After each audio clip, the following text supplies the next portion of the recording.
I guess the first thing that I've noticed myself doing as we've been scouting more and more, especially on these smaller properties, it's just that if there is a stand location, there's probably only one good quality stand location.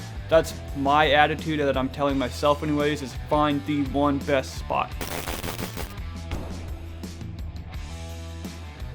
We are back and on the set of our Out Here show again and filming our new kind of style of scouting video. So we've done a lot of scouting now and earlier this spring, and we thought this would be, again, a new and unique way to bring the scouting to you instead of us just kind of saying the same things out in the field. This allows us to kind of go more in depth, collect our thoughts a little bit, and show you more about the properties we're scouting and hopefully share just what we're doing, and hopefully you can take something away from it. So we've got a new property today, kind of a swamp property that seems like it's going to be really, really, really good. Yeah, I'm definitely very interested to hang a camera on it probably, and definitely interested to hunt it to see if it pans out to what we think it's going to be. So it's just definitely an interesting one to scout too, just shows some interesting things. And it's kind of a culmination of all, kind of brings everything together that we have learned the past 5 years hunting public land, and kind of showcases all of that, I guess, in a way. Yep. And so the first thing we always like to do is just give you an idea of the size of the property and the habitat, just to help you picture,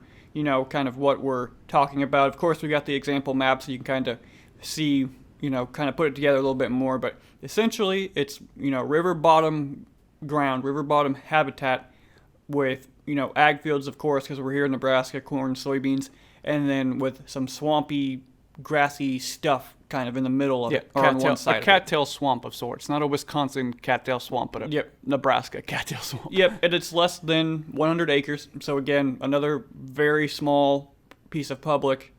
I guess the first thing that I've noticed myself doing as we've been scouting more and more, especially on these smaller properties, it's just that if there is a stand location, there's probably only one good quality stand location.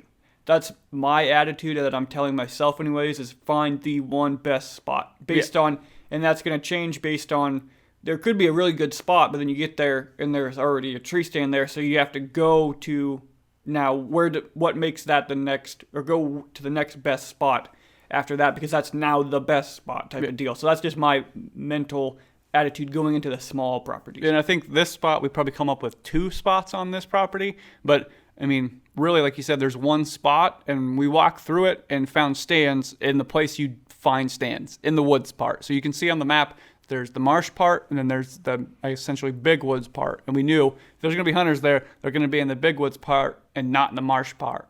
But we walked through the trees just in case there wasn't anybody there. But they were all, there was probably, how many stands we find in the teeny tiny bit of trees? Like 6, 7 stands in there? And there was 2 of them within 20 yards of each other.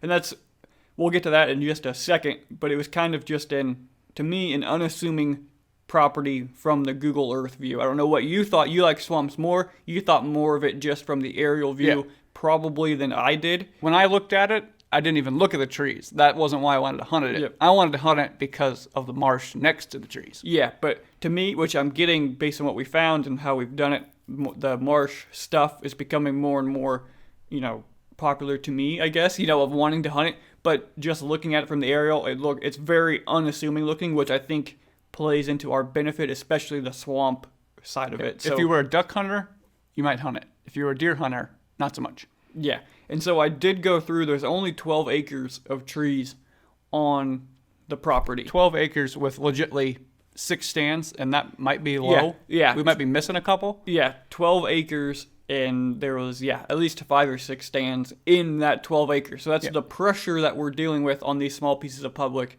And I think it's just even kind of the off-the-wall spots. Like you said, just because there's not trees doesn't mean there can't be deer there in some kind of nooks and crannies of this property as they get away from people. Yep, and with these being such small properties, we essentially just, how we scout, we just make one big loop, make a big circle and walk it all. It doesn't take that long.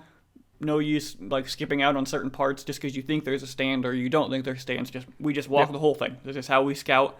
And we started with the trees, and like Brody mentioned, said even we fool ourselves sometime and think we should go to the trees, even when we both probably knew that's where all the stands were. And like Brody said, there's 5 or 6 stands in that 12 acres. And we saw deer sign in there. So it's not like we walked in those woods and didn't see a sign of a deer anywhere.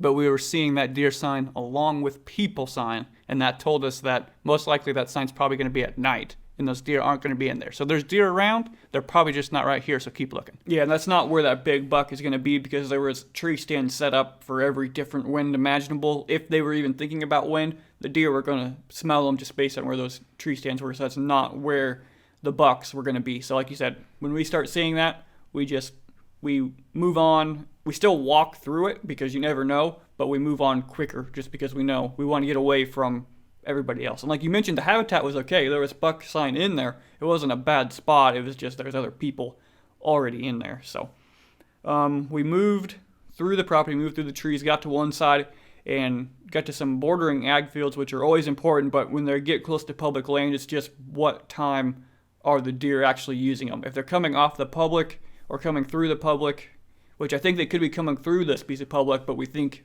the ag field stuff might be more of a nighttime movement for this piece of public. Yeah, and like we could see the beat down trails where they were crossing kind of a canal or a little draw of water out into those ag fields. So we knew there was a good amount of deer coming from the public side, because most likely they're coming from the bedding side out to the field. So they're crossing through there a lot of different locations, and it's just a matter of figuring out where they were coming from.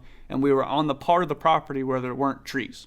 Like, people weren't going to go and set up a tree stand on this part of the property, and that's why we started seeing more sign. And again, that just kind of helped us know that we were thinking they were in the marsh, and they probably were, because you could see those trails through the grass. We kept seeing them coming out of the marsh and then jumping the fence, that canal, and then going out into the food. We moved to the other side of the property, and we're just further away from the trees. We're on the complete opposite side of the property now, opposite of the trees. Still ag fields on all sides, but we finally got to the swamp where it got thicker. We added some water, which we always talk about. Taller cattails.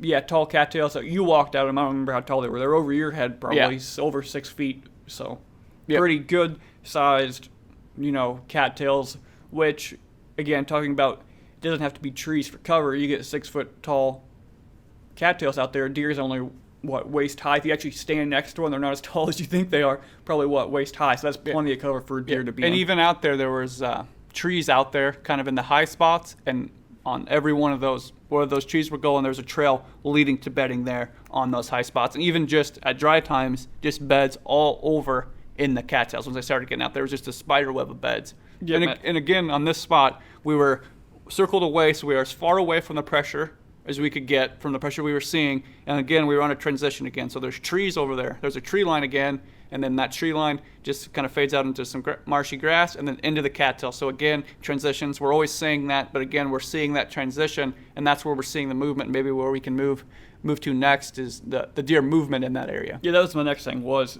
there's edge and good edge habitat. There's that steep hill, almost like a high wall type steep hill that if you guys have watched the show, food up on top. Food up on top, really steep, kind of a high wall type of hill, trees, grassy edge, and swamp.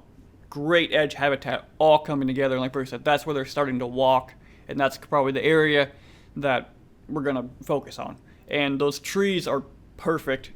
They're on the side of that hill, and they're perfect to get into and be able to see into the swamp and get you extra high. We can see that alfalfa field, and the best part is it's thick enough that if we come in on the far side of the boundary between private and public, those trees are going to hide us from any deer in the swamp. If they could see out, usually if they lay down, they probably can't, but that'll hide us. We could pop right up in there, not be seen or heard, and just be overlooking that whole swamp, right to be able to shoot that edge that's right down in front of us. Yeah, and it's just a natural travel corridor. With that hill being there, it kind of funnels them into one spot. You got the marsh, you got that steep hill with the trees, so you've got a line running down the transition that they're just maybe going to probably funnel to, and then go up to the field or go out to the other marsh. It just kind of funnels their deer movement as well for setting up a camera and setting up our stands or saddle hunting when we go in there. Yeah, and this was in, February or March, and there was deer tracks, and you could tell it was being used. So it's just going to be a good, like you mentioned, almost like a pinch point. It's just going to be if the deer are coming out of the swamp from that direction, or if we're going to have to get in the sketchy tree on the other side if they're going out that way. But that's just something we're going to have to see.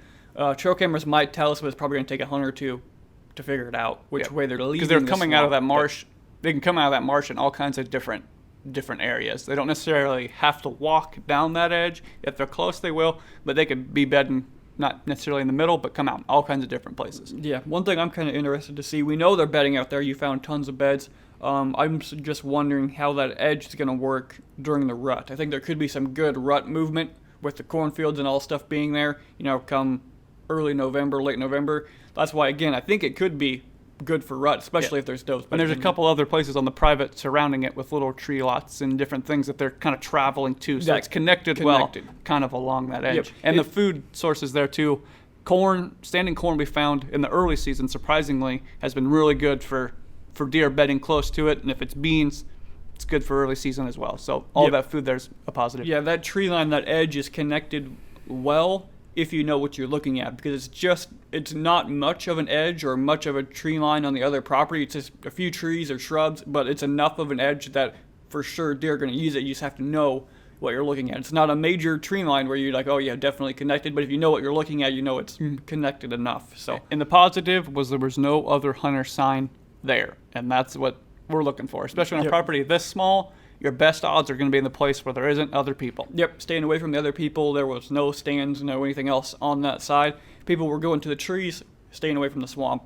So we're going to try to take advantage of that. And just a couple caveats to the property that are either going to make it or break it probably is that it is a relatively small swamp. We mentioned before, it's not very big. So it just is a buck using it. That's the big thing. Is there a buck in the area that's using it that we can go after? If there's no buck in the swamp and it's not, rut cruising time, that's going to limit the potential. But I feel like it's a good enough swamp and a good enough area, there's probably a buck using it. So, and then just making sure our wind doesn't sneak down into that swamp. When it gets cooler, our wind, we're going to need some sort of wind. A decent wind. We can't go on a calm day because our scent's going to want to suck down to that swamp, and that's going to pull it right down to the deer and then right down to the trail we're hoping to shoot. So this is a couple things to think about. Anything else? Nope, I think that's it. Pretty much just getting away from people, going to swampy habitat and water. Big bucks like water, whether it's swamps or rivers or bedding up against it. And I think that's kind of the key takeaways is everybody else went to the trees. We knew the swamp would be where they're at, and that's where we saw all the signs, just getting away from people and being next to water. Yeah, and don't trust that you have to have just trees for cover. There's other sorts of cover out there, and definitely check into them because a lot of them hold whitetails. Whitetails will be everywhere. So that'll wrap it up for this scouting video. We're going to have, I'm sure, a few more to go over. So more scouting videos coming your way. Make sure to like and subscribe if you haven't. Deer season will be here before we know it. We'll have those blog videos for you as well.